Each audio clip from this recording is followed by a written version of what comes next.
gis nañu ay policiers tey yu jël ay armes ay crosse mooy arme bi ci ginnaaw di ko dóor ay jigéen ngeen teg ko fan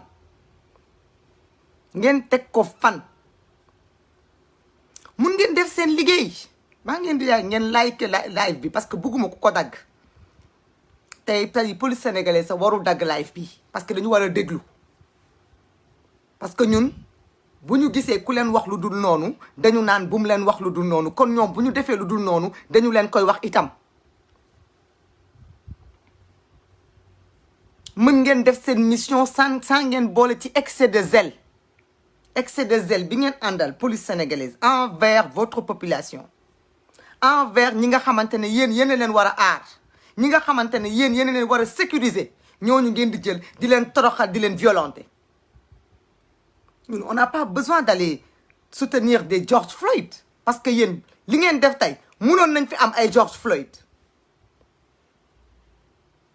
li ngeen def tey mënoon ngeen ci rey nit ñu am fi ay George Floyd lan moo ko fi jar dindi ay bâche même bu fekkente ne terrain bi dafa am litige même bu fekkente ne terrain bi moomuñu ko ma ne ay nit yu tëdd di def grève de la faim ñooñu dindi leen war ngeen mën a ànd ak diplomatie xanaa yéen amu leen ay médiateurs au sein de la police amu leen ay médiateurs amu leen ay conciliateurs amu leen des gens yoo xam seen mission mooy ñu ñëw ci biir askan wi wax ak ñoom naxante ak ñoom diplomatie ba jàmm am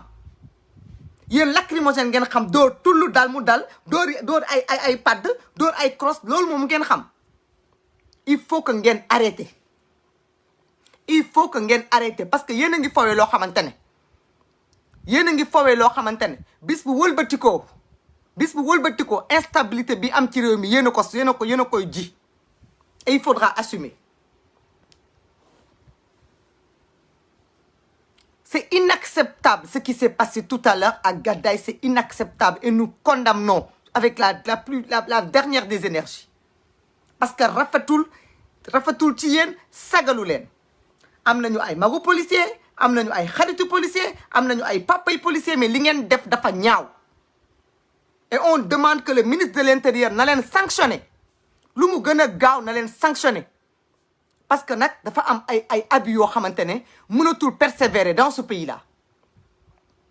quand des jeunes sortent dans la rue di dàqante ak yéen di jël ay xeer di leen ko dóor on condamne mais quand vous aussi vous ne savez pas gérer un ordre public qu'avec de la violence mais c'est inadmissible c'est honteux autant dañu mer autant dañu rus autant da ngeen ñu gàcceel parce que bu fekkente ne dañoo toll ci àdduna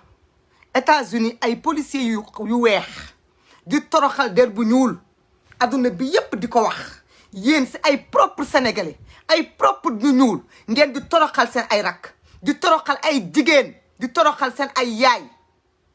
ban xeetu der bu ñuul moo nekk di dox nii ban xeetu respect moom ngeen di demander ak moom ngeen bëgg j'assume mes propos nag te gis ngeen nit benn yoon lay dund benn yoon lay dee mais jëf moom moo fi des te li ngeen di jëf nii mu ngi dugg ci histoire arrêtez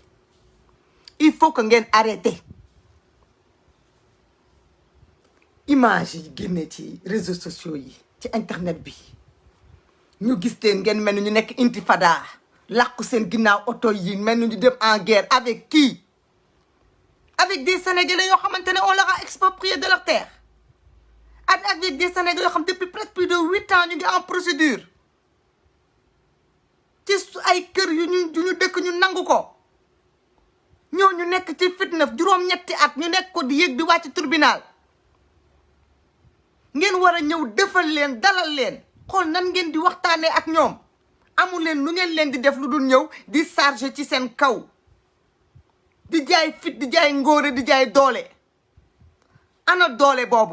doole boobu doole bi ngeen di jaay ci kan ngeen koy jaay devant un peuple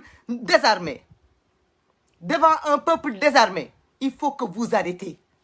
il faut que ngeen arrêtez bëgg nañu leen lool fonk nañu leen lool te yaakaar nañu ni war na mën a jot bis ngeen dem du côté du peuple mais dama ni arrêté leen li ngeen di def arrêtez leen à chaque fois que ñu jox leen mission pour ngeen dem mettre de l'ordre, vous créez le désordre parce que aujourd'hui ce qui s'est passé c'est un désordre te yéen a ko créé le désordre, la police sénégalaise yéen a ko créé, c'est vous qui avez créé le désordre de tout à l'heure. On a vu toutes les images. Même si ces gens-là ont refusé d'obtempérer, ce n'est pas une raison pour user d'autant de violence et d'autant de force. Ban njëriñ la li ngeen di def am xolu nit ñi buddi ngeen ko, nit ñi dañu sonn, les gens souffrent, les gens essayent de s'en sortir du jour au lendemain. On a le coronavirus. Dama ni président Macky Sall et le ministre de l'Intérieur Aly Ngouille Ndiaye, on t'interpelle fii a patt bi bu leen ñu ko may, tëx bi bu leen ñu ko may, lii am tey da ngeen ko war a condamner. Tout Benno Bokk Yaakaar, tout le peuple sénégalais doit condamner ça. Et toute l'opposition réunie. Ça veut dire quoi? Parce que demain, vous faites des communiqués pour condamner un George Floyd qui a été tué pour racisme. Pendant ce temps-là, des enfants de ce pays-là, des fils de ce pays-là, sont nos frères, brutalisent nos sœurs devant nous. Ay jigéen yorul arme, loxo yi kese. Yéen amu leen benn système bu ngeen a mën a maîtriser des gens qui n'ont pas d'armes qu'avec la violence. Mais quel genre de police vous êtes? Quel genre de formation vous avez eu? Ban genre formation la ñu leen formé ba yéen mënu leen wax ak ay nit lijjanti li ngeen di lijjanti te utiliser wu leen violence. La violence c'est l'arme des faibles, cherchez l'erreur. C'est l'arme des faibles, cherchez l'erreur. Vous paraissez faible alors que vous êtes surarmés. Ce qui nous étonne, c'est que cette arme boobu, vous ne l'usez que contre le peuple. Quand vos droits ne sont pas défendus, quand on vous met dans la rue et qu'on vous paye des miettes pendant qu'on vous fait faire des heures supplémentaires, quand le peuple se solidarise à vous, quand cet oppresseur-là, quand cette personne qui vous emploie vous met dans des conditions extrêmement dures et que le peuple pleure à vos côtés, pendant ce temps-là, cette violence, vous ne la mettez jamais du côté de ce pouvoir-là. Par contre, par rapport aux populations,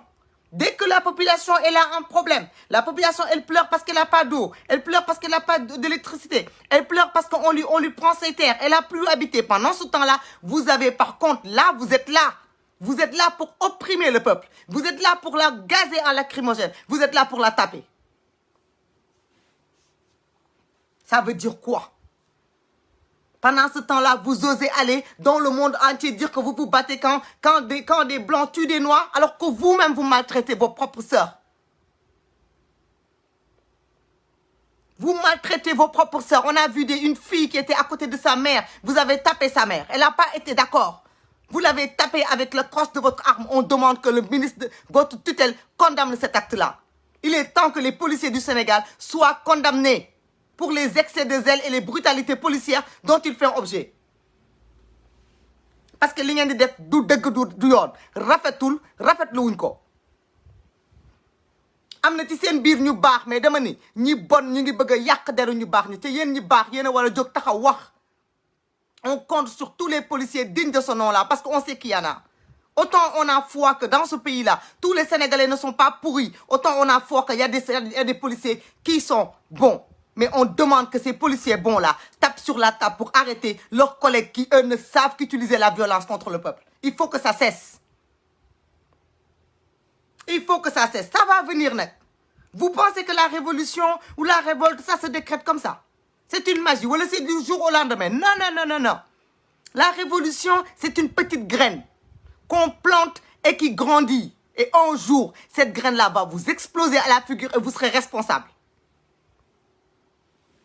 Vous serez responsable. Vous pensez que li ñuy wax ni amul njëriñ? On parle aujourd'hui, ça rentre dans une oreille. On parle demain, ça rentre dans deux oreilles. Et un jour viendra où le peuple se lèvera. Un jour viendra où ce peuple qui était à Gadaye aujourd'hui, au lieu de penser qu'à faire des films, qu'à parler, ce peuple-là se jettera sur vous. Et tout le peuple sénégalais entier se jettera sur vous. Ce jour-là risque d'arriver. Plus tôt que prévu, si vous continuez ces actes-là.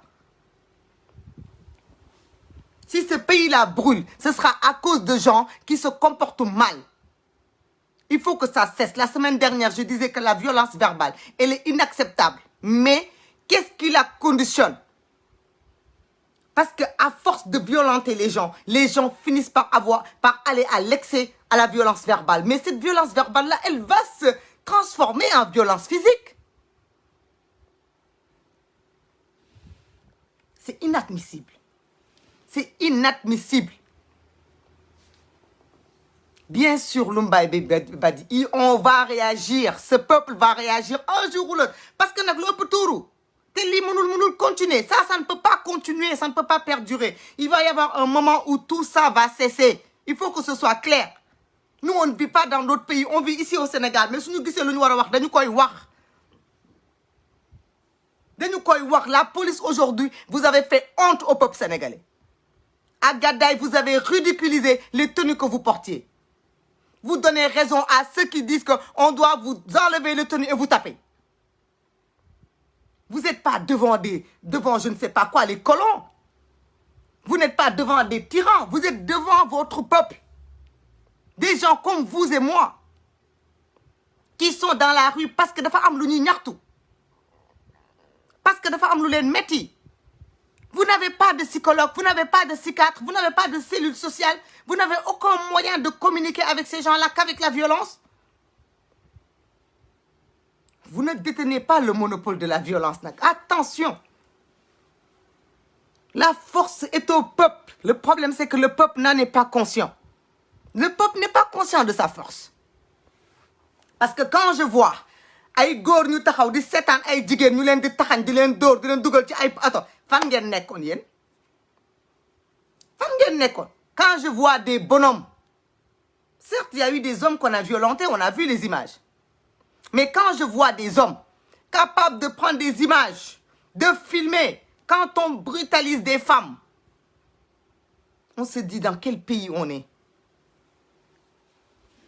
dans quel pays on est.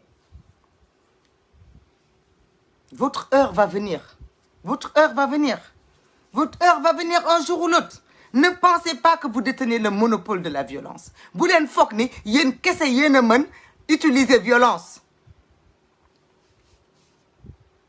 Gis nga askan wi dafa xamagul dooleem. Parce que askan bi dafa tasaaroo.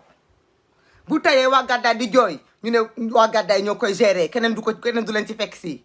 bu subaa waa Ngor di jooy waa Ngor kese ñoo koy xeex keneen du leen ci fekk si mais bis dina mës a ñëw sénégalais yi fu ñu mënti nekk ci àdduna ñu xam ne benn problème la ñu am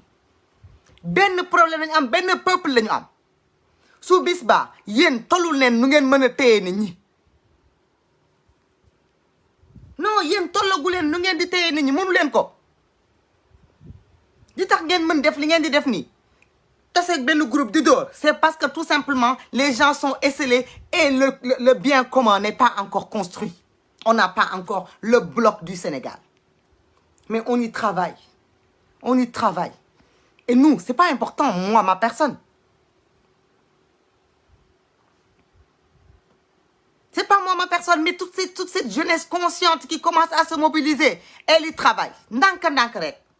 Ndank rek benn par benn rek graine bi benn par benn dina mës a jàpp ay bu jàppee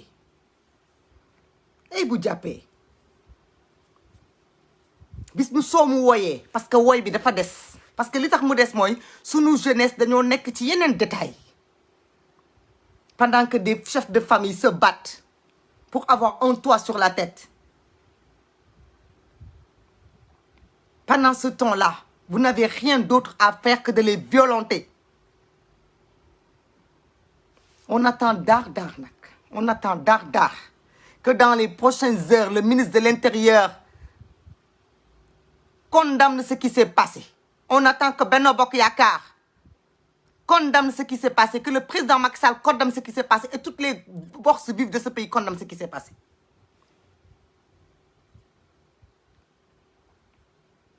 Oui, Urban, il nous manque le sens de la solidarité. Il nous manque le sens du commun, le Sénégalais. On n'a pas encore ça. On est un regroupement d'individus qui partagent le même ciel et le même sol. Mais amaguñu bokkaguñu mbir mi bokkaguñ ko. Dina ñëw nag. Dina ñëw de. Dina ñëw bis day jot loolu ñëw te bis day jot fii benn policier du amati sañ-sañ di dugg ci biir askan. Bay sañ di dóor.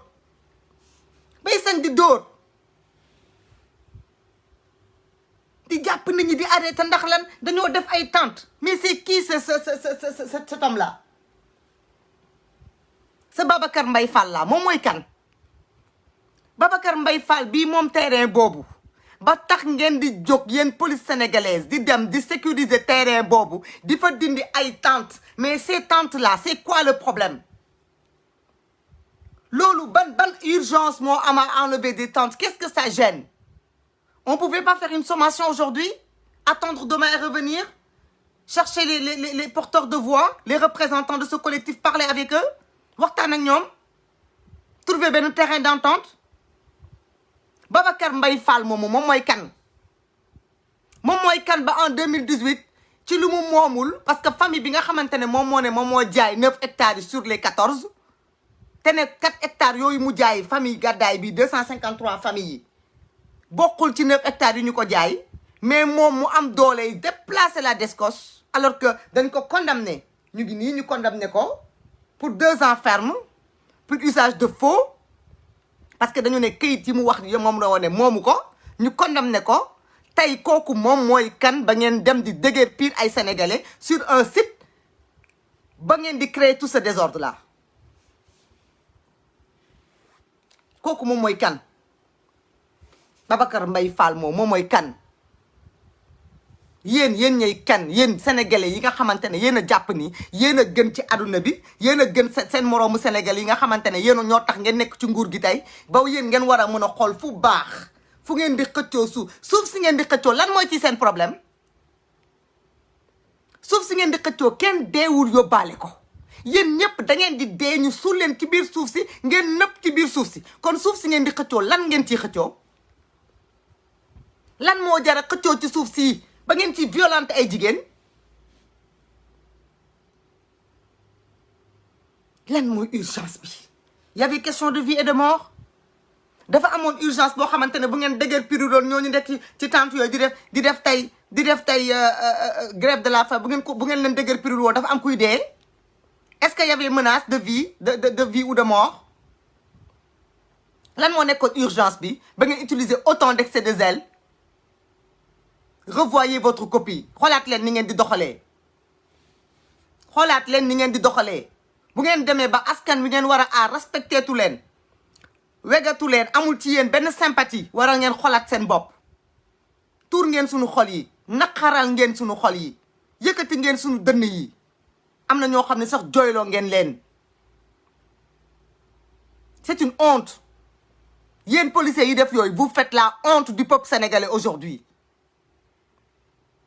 quand on voit que le monde entier les gens sont en train de parler de race de racisme de patati de patata de coronavirus vous osez vous mêler avec des gens di créer attroupement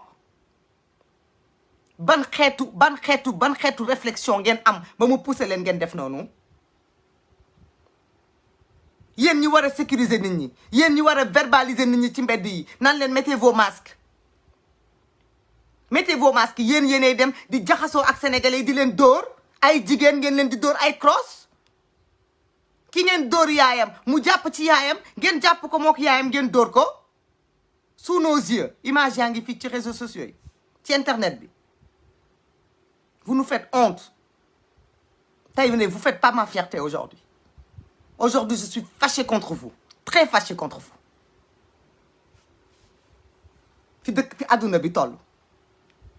fi àdduna bi toll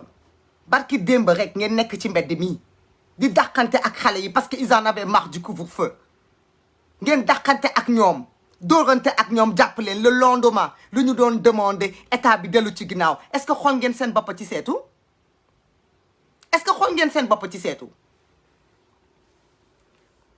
ñi ngeen di défendre muy autorité yi leen di jox ordre ay doomu aadama la ñu te du ngeen fekk kenn ci seen bàmmeel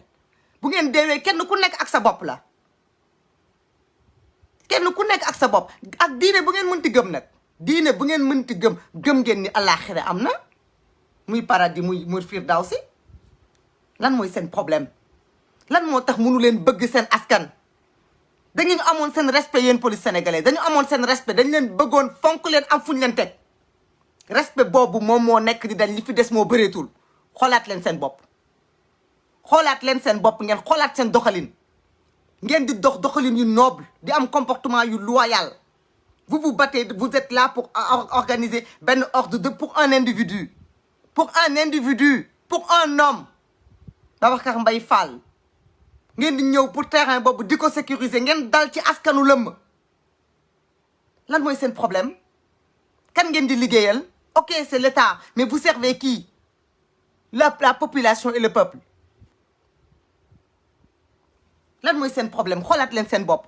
image yi tey dafa ñaaw ku ci ne policier sol tenue boo ñibbee sa kër say doom gis image yi dina am lu mu rus képp ku ci am jabar soo ñibbee sa kër na la sa jabar génnee ci biti na la sa jabar génnee ci biti parce que li nga def ku ko def sa jabar du la neex boo amee doom sa doom bu mu lekk sa xaalis sa doom na jooy li ngeen def dafa ñaaw arrêtez-le tapez sur ça ngeen di dóor lacrymogène yi ça veut dire quoi yéen a kan la c'est qui ak qui ñun on est que nous dans nous c'est le peuple sénégalais lan mooy urgence bi lan moo war a mën a am des gens qui ok ils ont fait des tentes sur un terrain appartenant à autrui et alors c'est quoi l'urgence pour aller les gazer les matraquer les taper et les torturer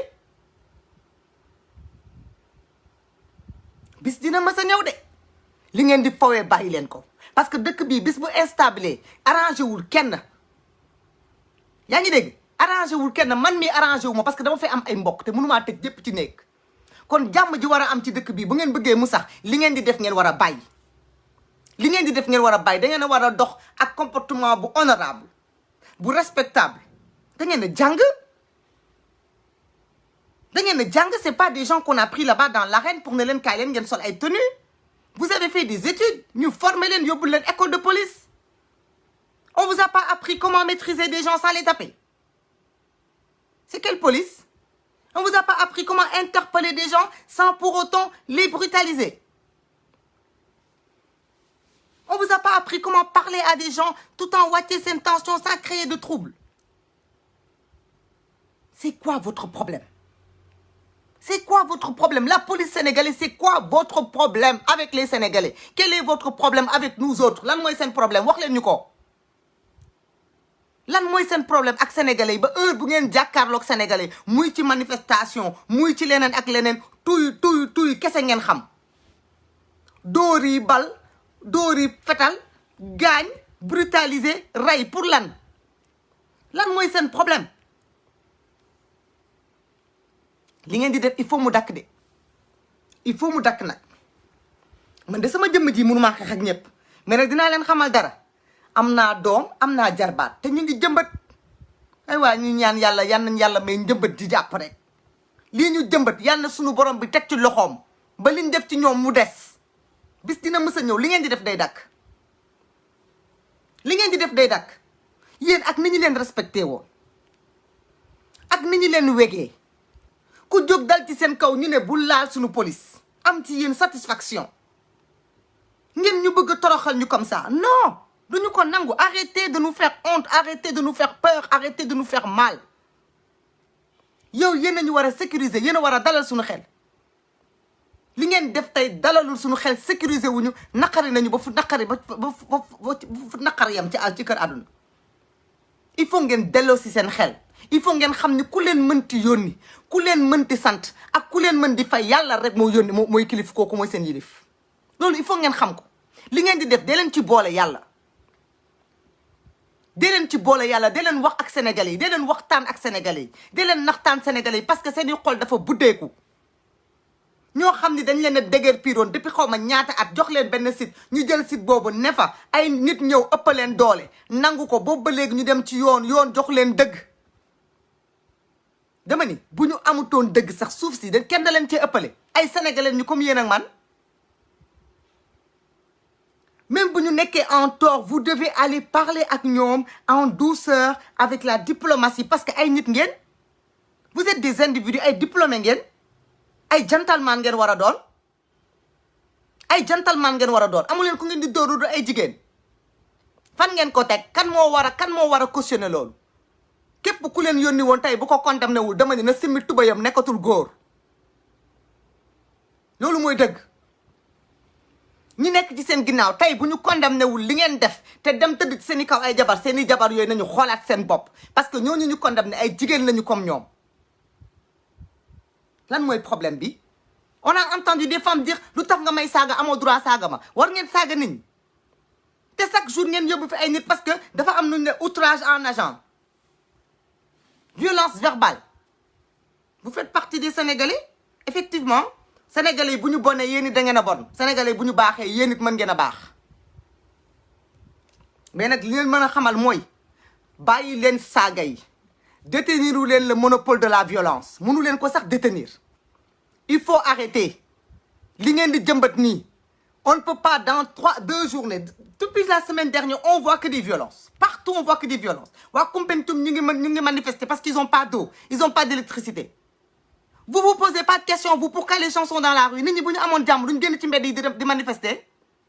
barki démb Cap Skirring noonu ngeen fi def yàq bëtu benn jigéen yéen bu ñu leen génnee ci mbedd mi ok vous êtes des républicains ok vous devez défendre la République mais de temps en temps mettez-vous à la place de ce peuple qui est devant vous. Le peuple qui est devant vous là ce n'est pas un peuple indiscipliné wala un peuple boo xam ne dafa bëgg na ci mbedd mi heure bu peuple bi génnee dafa fekk mu sës. Au contraire, nous-mêmes, on se plaint. On dit que c'est un peuple poltron, un peuple mou, un peuple qui accepte tout. Ñun suñu bopp loolu la ñuy wax parce que bu xamoon nañ ni peuple bi bis bu xamoon dooleem génn benn tàkkusaan xajuñu ci yéen xajuñu sax ci armée bay xëj ci police. Mais le peuple n'a pas cette conscience-là et le peuple n'est pas ce violent-là. Alhamdoulilah, on a un peuple pacifique, un peuple qui préfère parler, s'exprimer, génne lu ko metti que di dem di xeex ak la police. Mais vous ne pouvez pas, à chaque fois qu'on vous sort devant la population, vous n'avez pas d'autres armes, vous, que vos kalachnikovs et vos lacrymogènes. Loolu kese ngeen am yéen. Yéen loolu kese ngeen am. Yéen seen xam-xam loolu kese la. Munu leen waxtaan ak nit ñi. Munu leen dara yéen lu dul dóor loolu kese ngeen xam. Awa baax na. Nañ ci continuer. nañ ci continuer ki nga ëpp doole da ngay dóor dara du la ci fekk mais bis dina mës a ñëw nga jàkkaarloo ku la ëpp doole te boo ko dóoree mu fayu su boobaa nag wax ji ci lay jeex mun ngeen góorgóorlu ñu bañ a egg foofu ba ngeen xolaat seen bopp ngeen xam ni ñun yéen lañ yaakaar ñun yéen lañ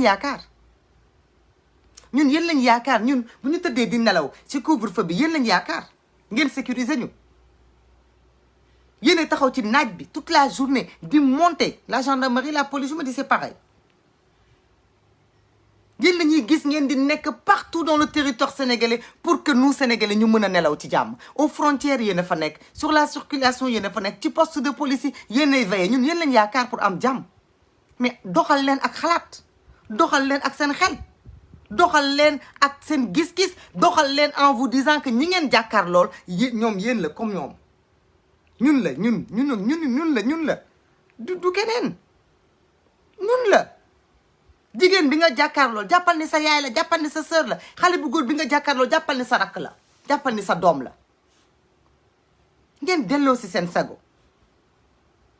bu njëkkoon ku gis policier da ngay daw parce que ñeme woo ko ku gis policier da nga koy ñee parce que dañ leen joxoon martaba bu rëy mais martaba boobu seen comportement yi mu ngi koy xotti mu ngi koy dagg di sànni delloo si leen seen xalaat ak seen xel delloo si leen seen xel dara jaru fi lii xasuñu leen dañ leen di yedda ak lu mu dëgër nag xasuñu leen dañ leen di yedda biñ leen di yedd pour ngeen delloo si seen sago la parce que ku leen jam ñu contre ko ku leen xas ñu ne bu mu leen laal ku wax ne nañ leen dóor ñu ne nañ leen respecter mais respectez-nous aussi le respect est réciproque le respect est réciproque autant dañ leen war a respecter autant da ngeen ñu war a respecter kon delloo si leen seen xel delloo si leen seen xel ñii leen di def loolu li ngeen di def excusez-moi tuuti rek xam naa dafa am ko bëgg a dugg dinaa ko jël ñi leen di def loolu li ngeen di def ñooñu duñu dóor ay jigéen image yi di fi des kon nag delloo si leen seen xel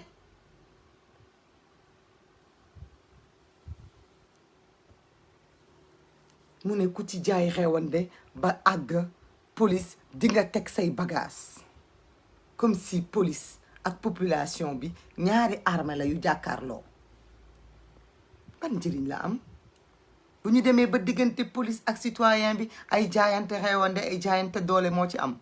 ça veut dire qu'il y a un problème ça veut dire qu'il y a un problème c'est pas ça on n'attend pas ça on n'attend pas ça de la police on attend des populations ñu ànd ak yar ak teggin mais on attend de la police qu'elle soit à la hauteur parce que yéen a yor doole yéen a yor les armes yéen a yor le monopole de la violence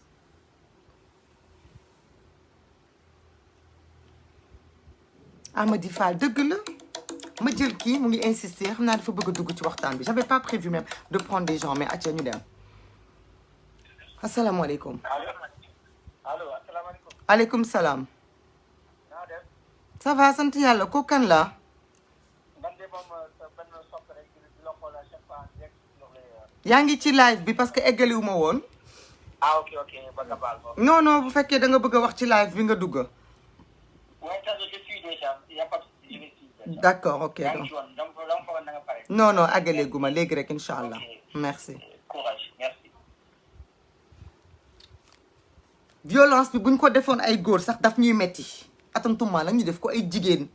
comme man dama gis la jeune fille ma gis suma bopp ci moom parce que tey bu ma fa nekkoon ngeen bëgg a def noonu sama yaay amaana du man mais bu doon man la da ngeen may rey lan moo ko fi jar gannaaw suba ngeen di bind ay communiqué oui soutien à George Floyd non au racisme ce que vous faites ça s'appelle comment parce que li ngeen di def dafa ànd ak haine. Ce n'est pas uniquement préserver l'ordre public parce qu'il n'y avait pas de désordre avant que vous commenciez. barewu leen de barewu leen delloo si leen seen xel partagé leen ma vidéo ba mu des egg ci sama mbokk policiers yi nit ñi fonk nañ leen nit ñi bëgg nañu leen mais nag dama ni ay nit ngeen comme ñun arrêté ngeen di dóor nit ñi ngeen di leen di saaga ngeen di leen di violenter ngeen di leen bomba gazé arrêté leen li ngeen di def changer leen stratégie il faut ngeen monter d'un niveau ngeen indi civilisé ngeen indi classe ngeen indi diplomatie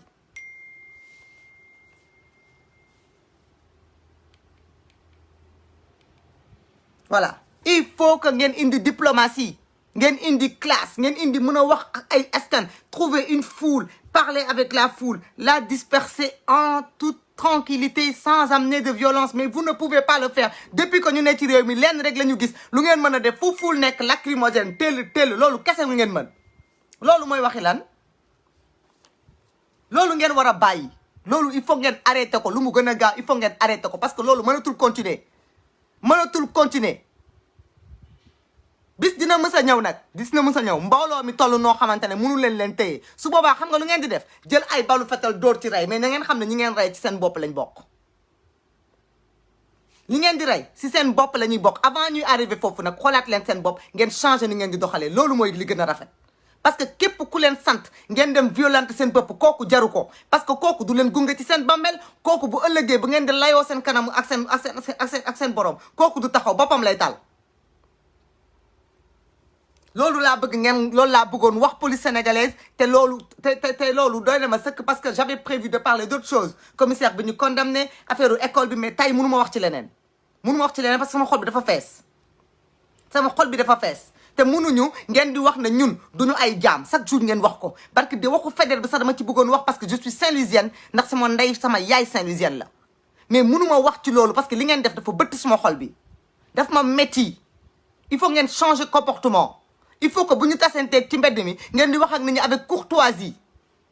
ok y a déjà des brebis galeuses dans tout mais li ngeen def tey ay jigéen ngeen jàkkaarloo di leen arrêté di leen ñoddi di leen xëcc di leen sànni ci oto di leen dóor ay crosse de pistolet ngeen teg ko fan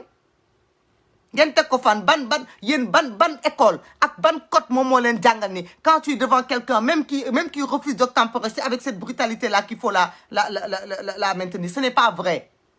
am waru leen ko même nit ki su fekkente ne dafa nekkul ci yoon dafa am noo ko war a arrêté waroo ko arrêté avec autant de violence waroo ko arrêté di ko gaañ mais li ma gën a métti tam mooy xale góor yi bari yi nekk foofu ngeen taxaw di seetaan ñuy violenté ay jigéen seen ay jigéen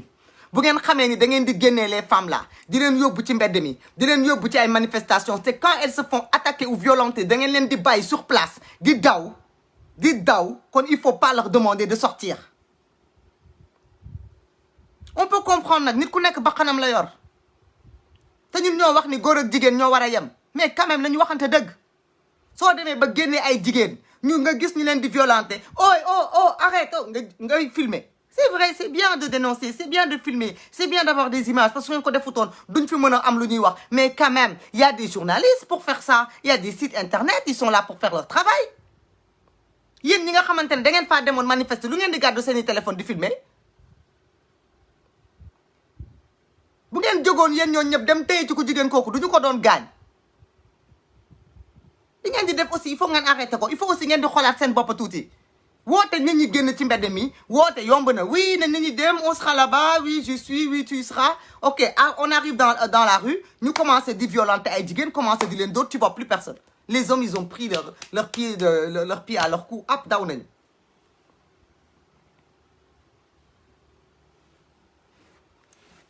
Ils ont qu'à être dans le live.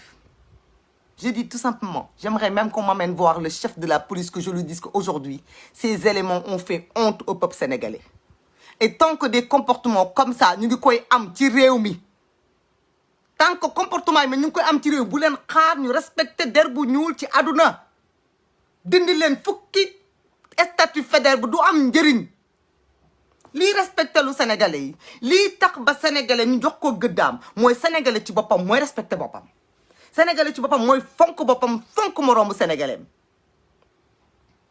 mais tant que yéen a ngi am comportement yi ngeen di am vis-à-vis de votre peuple di dóor di xal yéen lan ngeen bëgg vous maltraitez vos propres frères et vous voulez que ñooñu bu ñu demee en Europe qu'on les respecte ñooñu ngeen bëgg bu ñu demee Italie quand on tue un Sénégalais les gens pleurent alors que yéen ci seen jëmmu bopp vous manquez de respect à vos sœurs vous manquez de respect à vos mères ici sur le territoire de ce pays-là bu ñu bokk ci Sénégal gii ngeen di maltraiter ngeen bëgg ñu respecter der bu ñuul ñu respecter sénégalais ci àdduna kan moo ñuy respecter et au nom de quoi tant que yéen a ngi comporté wu ni ngeen di comporté waxuma la sax du question de jigéen boobu ngeen ko def de wala yéen a may mën a busalee mais c'est toute la race noire tout le peuple sénégalais toute l'Afrique toute l'humanité ngeen di insulter avec des comportements comme ça c'est pour ça qu'il faut les arrêter il faut arrêter ces comportements-là ces comportements vont au-delà de vos personnes ça va au-delà de vos personnes parce que ces images-là sont dans l'internet tu tapes Google tu vois violence à Gadaye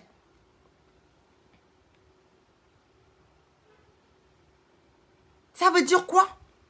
ngeen di dóor ay jigéen padd jël crosse pistolet bi ne dell loolu ngeen war ngeen ko def yéen jigéen war ngeen tim ci jigéen di ko def loolu jigéen bu mel comme yéen bokk ak yéen benn der après ngeen bëgg lan ngeen bëgg après les étrangers yi ngeen di wooye moo xam naar yi la moo xam tubaab yi la bu ñu ñëwee fii ñu respecté ñu bu ñu ñëwee fii du ñu jàppee comme des animaux mais pour poser des actes d'animaux ce sont des actes animaux ça loolu du yëfu defu nit dafay def yëfu nit du def yëfu mala kon soo bëggee ñu jàppee la nit dafa am comportement yoo war a am mais bu ngeen jógee di toroxal seen ay jigéen di toroxal seen ay rak di toroxal seen ay rak di toroxal seen ay mbokk ci mbedd mi après ngeen bëgg a yéen keneen ku jógee fële ci àll bi bu ñëwee na leen xoolee comme des princes dindi leen fukki statut fédéral bi changé leen turu Sénégal yépp tuddee ko Njaxat Mbooj ak keneen bu ngeen changé wul jikko yi loolu amul sens du question tur yi moo am sens ndax statut ba mënoon ngeen ca jàngee statut ba ma nga fa depuis ñaata at mënoon nañ ko xool jàng ci statut bi lu ñu toroxalee statut bi jëf yoo xamante ne statut bi dañ koy toroxal parce que dinañ jëf contrairement à ce qu'il voulait dire parce que dafa ni woon ñun ay jaam lañu ñun ay mbaam lañu ñun jëruñu ñu leneen lu dul ñu jël ñu di exploiter jël ñu di ñu rey jël ñu di ñu dóor loolu la borom statut ba ak ka ko fa indi loolu lañ defoon mais bu fekkente ne ba tey jii yéen a ngi poser les mêmes actes di ñu jàppee ay jaam di ñu jàppee ay mbaam di ñu jàppee ay bàyyi ma kan ngeen bëgg mu respecté ñu kan ngeen bëgg mu respecté ñu changé leen mbedd Dakar yépp turu Sénégal bi sax bu leen neexee ngeen changé tuddee ko neneen mais foofu du problème bi du foofu problème bi jikko yi la comportement yi la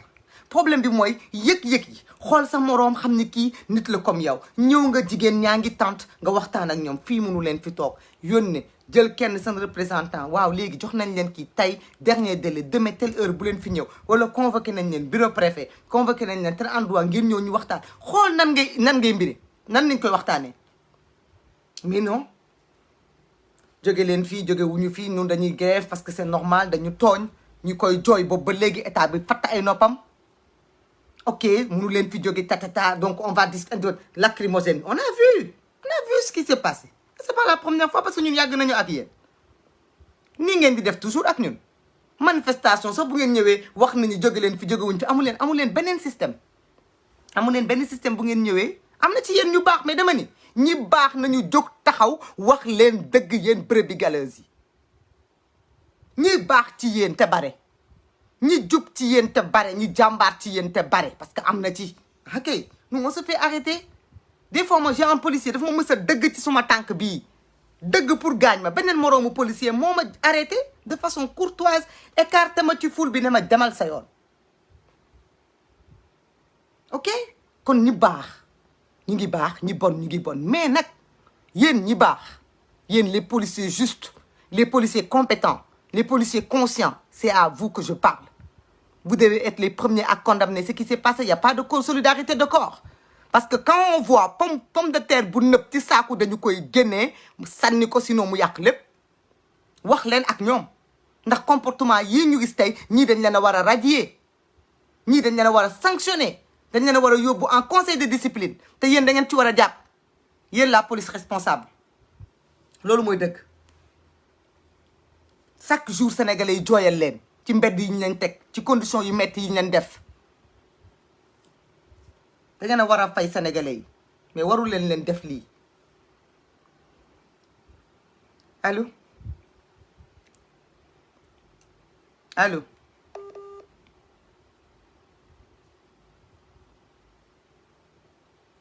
donc maa ngi jégalu suma xol dafa tàng trop j'espère que ce que j'avais dans le cœur je l'ai dit les solutions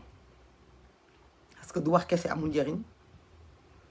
on attend déjà l'autorité mu condamner li am parce que c'est simple de dire on soutient George Floyd on demande qu'on soutienne les femmes de Gadaye ak yi ñu dóor tey ak geneen les bonhommes yi nga xam dañ leen fa gaañ les actes d'aujourd'hui on attend une condamnation publique de ces actes-là on attend le ministre de l'Intérieur mu génn wax ministre de l'Intérieur ñu ngi koy xaar mu génn wax ci li am bu fekkente ne il n'est pas responsable de ça il ne cautionne pas ça na ci génn wax ci nañu dindi d'accord bëggoon naa wax ci statut wax ci leneen je suis d'accord je vois même pas pourquoi statut bi nekk foofu ba léegi mais dama ni bu ñu dindee statut bi dindi mbedd yi dindi lépp te changé wuñu gis-gis yi ak jikko yi amul njëriñ donc ensemble la affaire bi ensemble la du rek ay lii la truc effet d'annonce non ci biir la ci dañ ko war a xóotal donc on demande que le ministre de l'Intérieur mu condamne li am on demande aussi que président Macky Sall ci boppam ak coalition ñu wax ci lii parce que wax ci États-Unis racisme bi fa am ñu wax ci violence bi parce que amul tur xamul nu ñu koy wooyee bu loolu amee passé nañu wax itam ci 253 familles yooyu nekk Gadaye nga xam ne depuis presque 8 ans ñu ngi xeex justice jox na leen raison ñu ngi yéeg ñu ngi wàcc président Macky Sall ça ne suffit pas de dire à Mame Boye Diao arrêtez de donner des constructions il faut aller régler les problèmes qui sont déjà là Tobago bi ngeen ko bëggee régler bëgg a dagg aéroport bi lekk ko parce que da ngeen di lekk suuf ni ngeen nit ñi di lekkee ceeb bi ngeen ko bëggee daggate régler problème nu mu tudd Tobago da ngeen ci dugal seen loxo régler ko ñooñu ce sont des nantis ñi jëndoon Tobago ah ay villa la ñu tabax foofu ñooñu dégg nga da ngeen leen jël jox leen fii ci aéroport bi Yoff ñi nekk Gadaye ñooñu ay petites parcelles la ñu am seen doole taxu ko lu ñu tëdd fu ñu tëdd am toit sur la tête loolu la ñu bëgg régler leen ce problème là arrêter leen di gis dara muy xamante ne lii baaxul ngeen di ko bàyyi muy doxee dafa yàgg problème bi dafa yàgg il faut régler ce problème de Gadaye ça c'est la solution régler leen problème mu Gadaye bi une bonne fois pour toutes coow yi am ci Sénégal gi bëre na ci affaire suuf régler leen ko promoteur yi nga xamante ne dañoo faqale fii bépp promoteur bu fi sàcc suuf wala bu fi lijjanti suuf ba déloger say morom suuf bis boo génnee àdduna yàlla nañu jël suuf soosu yëpp ak immeuble yooyu yëpp ñu këppale ko bu ñu lay suul nañ la suulaale ak loolu nga xam ndax yéen ndax yenu nga ko ndax attan nga ko bëgg a suuf ba kenn mënul comprendre fekk ay 253 familles tu les déloges pour faire un projet immobilier lu tax ñu leen di proposer di leen recaser foofu le promoteur là vous n'avez qu'à le proposer de le recaser ailleurs c'est ça la vérité un projet de vie dëkk fenn c'est un projet de vie ces gens là gàddaay googu sax mënuñu fa woon dëkk dafa sore woon ci ñoom tey bu ngeen leen bëggee jëlee gàddaay di leen sànni ji feneen est-ce que xam ngeen nan nañuy dundee est-ce que xam ngeen nag ngeen déraciner leen dindi leen ci seen wetu mbokk dindi leen seen wetu xarit il faut ngeen arrêter problème foncier yi ngeen jël bàyyi ko muy ñux-ñuxi dëkk bi bu tàkkee ëllëg loolu moo ko taal li ma bëgg a wax yëpp mënu ma ko wax suma xol bi dafay metti moo tax ma leen di ñaan ngeen may ma quitter live bi parce que aussi chaque jour nga def programme bëgg a wax ci lii mais il y a tellement de problèmes au Sénégal que à la limite tu te dis est-ce que ça sert à quelque chose mais des fois nag suñu xol metti surtout nag quand on violente des femmes là on peut pas se taire il faut que ñu wax problème foncier yi am ci réew mi il faut ñu régler ko une bonne fois pour toutes dëkk bi bu tàkkee loolu moo ko taal te on va y arriver à cette lutte là on va y arriver parce que les gens vous les poussez ñuy génn ngeen leen di pousse di leen génnee ngeen leen ba gàddaay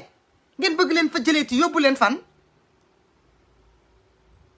mais bàyyi leen ci jàmm delloo leen seen ay terrain parce que ñoom defuñu projet immobilier pour s'enrichir ñoom ils veulent des maisons pour fu ñu dëkk pour fu ñu denc seen njaboot ñooñu comment on peut même su leen justice joxuloon raison comment un état peut-il parce que la police c'est l'état si la police se déplace la police la DSCOS ñooñu ñëpp c'est l'état donc su fekkente ne ñooñu dañoo déplacé wu dem c'est parce que dañ leen jox ndigal pour ñu dem déplacé wu te ñooñu ngeen di déplacé xam leen ni vous protégez qui toujours des gros bonnets toujours des gens qui ont le sou loolu il faut ngeen arrêté ko il faut loolu mu jeex ci dëkk bi bés dina mës a ñëw immeuble yi ngeen tabax yëpp xoolal benn par benn lañ koy màbbal te yàlla moo koy njëkk a màbbal balaa nit ñi di ko màbbal ngeen nekk ci réew moo xamante ne y a tout à prendre vous n'investissez pas sunu économie bi yëpp ay étranger ñoom ñoo ko yor ndax lan ndax sénégalais ak bëgg suuf mu ngi nii commerce baa ngi nii ay étranger ñoo ko yor économie bi entreprise yu mag yi étranger ñoo ko yor téléphone bi étranger ñoo ko yor ndox mi bu leen ma wax affaire de préférence nationale non c'est certes sunu njiit ñi fi nekk ñoom ñooy préféré di jox étranger yi mais sunu sénégalais yi itam duñu investir ci benn usine wala barewul li ñuy investir rek moo ay immeuble kër gi dëkk bi yëpp tabax ngeen ko bëgg suuf ba mel ni bu ngeen deewee suuf yoo kër yooyu dañ leen ciy denc dinaa ñëwaat beneen live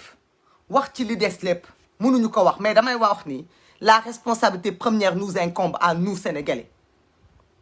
quand on a notre économie qui est gérée par des étrangers et on se plaint qu'est-ce que nos frères et sœurs font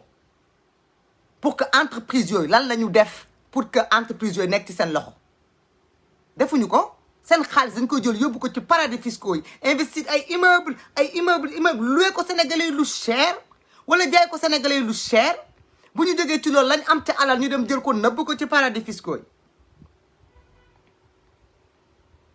waaw loolu ngeen di def après nag bu ñu jógee ñu ne on se plaint des étrangers pourquoi les étrangers ont ceci on tire oui il y a les Libanais les Pël Fouta les Toubab les tout ku nekk après rek on dit il y a ci il y a ça mais nous Sénégalais non milliardaires sénégalais qu'est-ce qui les empêche d'investir dans ces milieux-là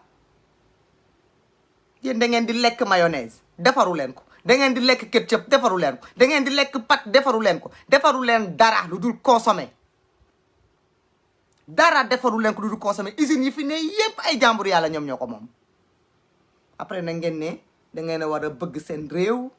dañoo war a nangam ki ciy def immeuble kooku foog nga ni mënul créer usine jumbo bi leen di rey sax defaru leen ko dara defaru leen ko dara quand d'autres personnes nag am ingéniosité ñëw créer entreprise